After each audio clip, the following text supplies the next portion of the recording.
Hi, I'm Kate. Welcome to my channel. If you don't know me, and I mean you might not, I teach down in San Diego, California, and I have been teaching third grade for almost a decade, and I'm finishing up my 14th year of school. I know, it's crazy. And so we have 5 days left in this year, and I just finished out with one class, and next week I have my other class. Now you might also be wondering what's going on with my hair. Why is it blue?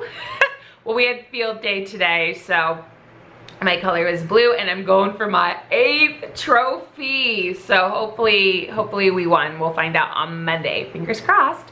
Okay, so recently my friends La Tawyna from Smarty Style and Megan from Too Cool for Middle School, they kind of reached out to myself and other teacher tubers and said that they had an idea for a collaboration of sorts, kind of a video about the financial side of becoming a teacher. And I wasn't sure that I would have time to make this video, but I think it's a very important conversation that needs to be started. I think that too often people really have no clue what it costs to become a teacher. So I wanted to jump on board. Of course, if you want to see their videos, they'll be linked down below.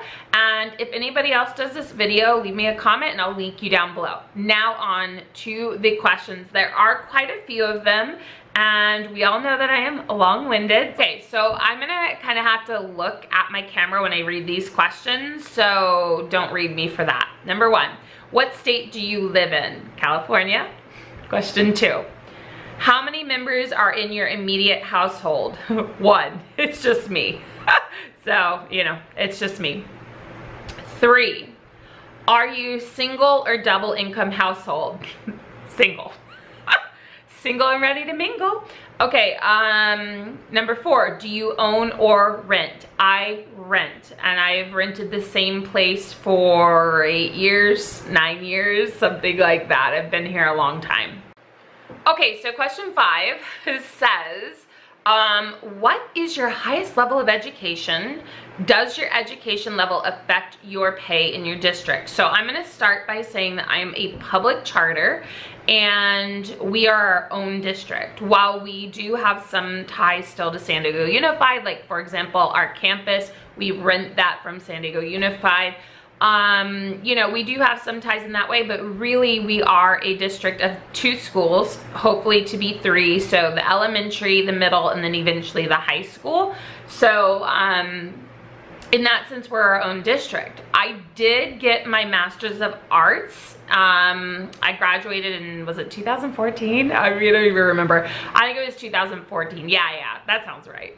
But anyway, I remember at the time I had talked to a couple friends and they said, well, this is the program that I went through, and you know, think about doing it because, you know, having your master's is an important thing. And I know, like, for how I grew up, you know, I know that that was not only a sense of pride for myself, but for my parents as well. So I really had to kind of look at finances and all of this to see if I could even do it. And my friend told me, she said, the longer you wait, the more expensive it's gonna be. So if you're gonna do it, do it. So I knew that when I finished in the 3 years, we had just adjusted our salary schedule in 2012. We haven't adjusted it since then. So, yeah, so I looked at it and I said, well, when I finish, it will move me over a lot on the pay scale, because I was kind of in this one column and there were 2 more columns to go. So it moved me all the way over. But I had to wait until I was finished with my master's to move over. So, but it did make a huge difference for me in my pay scale. Okay, so question 6 is this. How much did it cost you to attain your degrees? Are you still paying for your education, such as student loans? Okay, so I got my BA back in, and I got my teaching credential in, And I honestly don't remember what I paid. I know I took out some student loans, but I also was working 30 hours a week so that I would have proper money to be able to go to school. I was fortunate at the time because I lived at my parents' rent-free and all of this, but school was expensive. And I remember I was training for some race at the time, and I would have to wake up at 4 o'clock. Yes, that did happen, Mom, if you are watching. It did happen. And I would get to LA Fitness and I would be swimming by 5 o'clock or whenever it opened. I can't remember, but basically, right? And then I would go to school all day. I was also doing my student teaching, and I'd be done with student teaching about 3 o'clock in the afternoon. And then I would go to Encinitas Ranch, where like it's a golf course near where I grew up. And I would work until, you know, 9, 9:30, 10 at night. So at that time, that was really crazy. But part of the reason I wanted to work was that I didn't want to have massive student loans like hanging over my head. And I was able to pay off, I don't remember what the student loan was, maybe $3,000. I was able to pay that off pretty quickly. So I know some people have student loans that are like $80,000 and some stuff like that, which is nuts. So yeah. And then I really was like hesitant, you know, like, okay, so then I'm at my, so I don't know if you know how it works, but in California, the way that it works is you get your BA and then you do your 5th year of teaching. So really you have 39 units just right out of the gate. And that helps to move you over in the columns, which we'll talk about in a moment. So I remember working in Riverside at the time and thinking, oh, I'm only at 39 units. I need to at least get to 60. I need to get to at least 60. I don't know why I had to get to 60 and nothing higher, but I needed to be at 60. So I started taking courses, you know, at University of Riverside and down at USD and things like this. And so I was paying, do I remember what I paid for those classes? I do not. But it was a way to help us move over on the pay scale. And then I was like, you know what? I basically have to go to the next step if I want to move over columns. You know what? I'm not going to worry about it. So years rolled on. And then I remember it was time to, we had just adjusted our pay scale in 2012. And so I was kind of looking at it and I'm like, wow, if I get 33 more units, I will move all the way over. And at that time, my friend Amy said, well, get your master's. I did the program through San Diego State. You should do the same. You'll get 33 units. You'll move all the way over. Now, I just want to preface by saying that, you know, if you're like contemplating a master's, they are expensive. But you have, like, if you're towards the end of your career, spending, you know, 15, 20, 25,000, whatever it is on a master's, it's not, even if it moves you all the way over, it's not really going to benefit you because you're not going to be able to recoup the money on it and then make like a profit on that because you just don't have that many years left in your career. But if you're towards like the beginning of your career or mid-career, you have the chance for it to move over, but you really have to sit down and look at your pay scales because every district is different. So I think that I paid probably $15,000 or $16,000. I really don't remember at this point. But one of the ways that I would do that is I have like the maximum taken out. So I get some money back from the government for taxes, and then I would use that money to help pay for school. And then the other thing too is like, I don't get paid in the summer, so I really had to think creatively like how to be able to afford school, and that was one way that I could do it. So I paid it off like every summer, boom, done, so that it wouldn't be like looming over my head. So I think a lot of teachers are really creative in how we spend our money, especially when money is tight, and money at that time was tight for me. So, okay. Number 7 is, how is your salary schedule structured? So like your starting point, your max out salary, annual increments. So like I said, we've not had a salary adjustment in a really long time. I'm hoping they'll start to look at that again because San Diego is getting very expensive. The cost of living just keeps going up and up. But I digress on that one.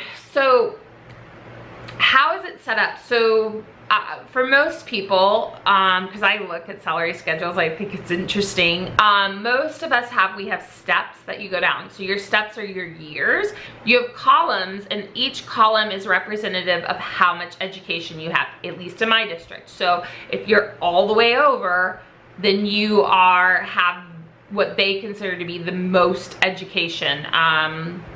So that's how that works. And then within each column, there is a point where it will max out. So either you have to go get more schooling to move over, or you will be stuck at that thing. In each column, it's different. So I can't really say, oh, everybody maxes out at this. That's not how it is.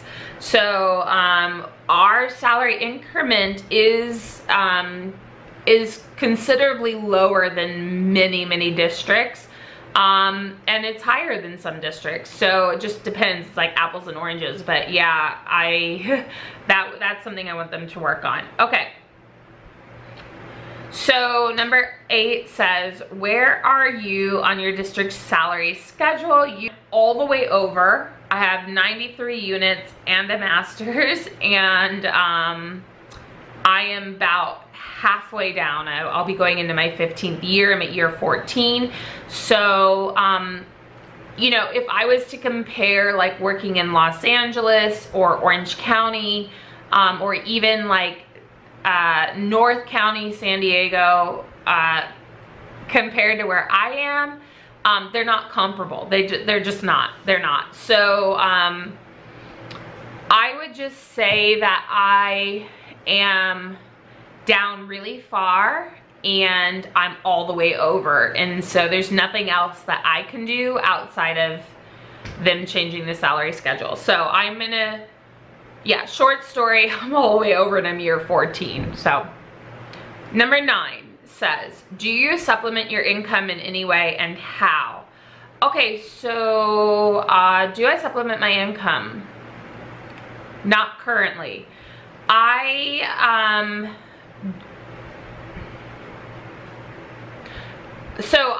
I'm an artist, if you don't know, but when this school is in session, I really can't focus on too much other than that.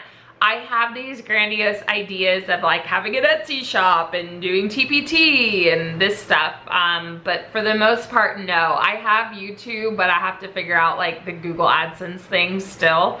That's on my to-do list this summer, but my ultimate goal is to start actually producing my art on canvas so that I can start selling it, but I'm just not there yet. So, and then I would also like to sell in TPT. Currently, am I supplementing my income? No, I am not. No, I am not. Okay, number 11. How much money does your district give you for supplies at the beginning of the year? Do they provide basic supplies throughout the school year? Okay, so actually this is something that I do want to talk to you guys about. And so I teach 2 classes. So my caseload is basically about 54 kids, somewhere in there. And the thing is my responsibilities is basically equivalent of teaching 2 classes, right? Like 2 classes that you would have an entire year to teach, and I have to do everything for those classes in half a year. So it's a lot. So anyway, so I have these 2 classes, so I have more students I need to provide for. So we actually get a really like strong classroom budget, probably more than you do. And we get a book budget on top of that. But then in addition to that, our school provides us with so many things. So if I need to use the color copier, I'm allowed to use the color copier downstairs. Like I have my own, but you know, we have laminators, we have, you know, I mean, I don't know, all the normal stuff. Paper, we don't have to pay for reams of paper, that's all taken care of. We don't have copy codes, we can make as many copies as we want. They provide us with computers, you know, things like this. So the school really provides for us fantastically. They do an amazing job. And yeah, they don't really question us too much because we are such a tight-knit family. But yeah, a lot of stuff is provided for us. I mean, they even do stuff that's really nice for us. Like they'll have, they always have those like things for coffee. They have the gallon water. They have paper, they'll do bagels, you name it, they do it for us. So they're really good when it comes to that kind of stuff. That's one of the things that they like shine above. And I know a lot of you, that's not the case. And then additionally, we actually make a supply list at the beginning of the year, for the beginning of the year, and the students need to bring in those supplies. So it's really great, like this. Yeah, it's just really nice because they bring in a lot of supplies, which also helps to spread our budgets a little bit more. I tend to spend my budget money at this point less on, you know, less on things that I need. I can't think of the word, but more on like apps and things like this that I can use with my students. So there's that. Number 11. Do you have additional deductions taken from your paycheck, retirement, union dues, etc.? Okay, so retirement is taken out. I think that's like a given for all teachers. And then in addition to that, I actually do have a lot taken out. I have a bunch of different like disabilities that I have taken out. And to be honest, I was on disability and that was the smartest move I ever made. And yes, I might be, you know, having that deducted every month and I'm not really using it currently, but you just never know. And I got lucky that I had done it that year because I ended up really needing that. That was an intense, I went through some crazy stuff. So that happened and I was so fortunate that I had myself covered. So, and then what else? Okay, so retirement, and then, you know, that stuff's optional. What is not optional now is that we do have deductions for our healthcare. Mine's not so bad because it's just me, but even still, right? So, but some of the people that have like big families and things like this, theirs is a bigger deduction, which, you know, makes more sense because there's more of them. But do we have anything else deducted? No, because we don't have a union. I personally want us to have a union, but we don't have a union, so no union fees. You know, union fees there. Okay. 12. Do you feel your current salary is enough to make ends meet and live comfortably? No. I mean, no. If like, no, but our school, we, yeah, the answer is no. I mean, I don't know how else to answer this. I would love to be able to afford a home as a single person. It's not gonna happen. I'm not gonna be able to do it. Like, I just don't make enough to do that.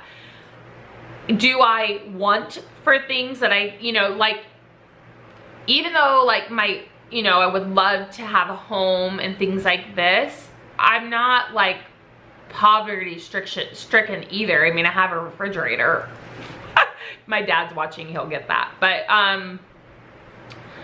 yeah, so I think that some people are in far more dire straits than I am. I don't, how do I say this? Do I think I get paid enough to live comfortably? I do not think I get paid enough. However, I feel like I don't feel like, how do I even answer this? Oh my God, I don't even know how to answer this. I don't know how to answer this question because I'm not struggling, but at the same time, like there's many things I can't do because I don't make enough money. I guess I do know how to say it. Anyway, okay, and then question 13. Are there any financial goals that you're still working towards? Yeah, I would love to own a home. I would love to own a home, and I would love to be able to travel more, and rather than like once every 3 years. But no, I would love to be able to travel more. I would love to be able to own my own home. Like, I would just really, I mean, I feel like off the top, I would love to have an art studio, you know. I mean, there's a lot of things that I would love to have, but you know, I also don't need a ton either. Okay, don't look around my house. I have a ton of stuff everywhere. Okay, number 14. What is the biggest piece of financial advice you would offer to someone consider teaching? Okay, first off, financial advice. Don't spend all your money on supplies. You don't have to spend a lot of money to make your classroom nice. I made that mistake, and I really do believe wholeheartedly that you know, with everything on Instagram and social media, people feel like they have to hit a standard. All you are responsible for is making sure your children are safe, they're happy, and that they are learning. You could have bare walls and it really wouldn't matter.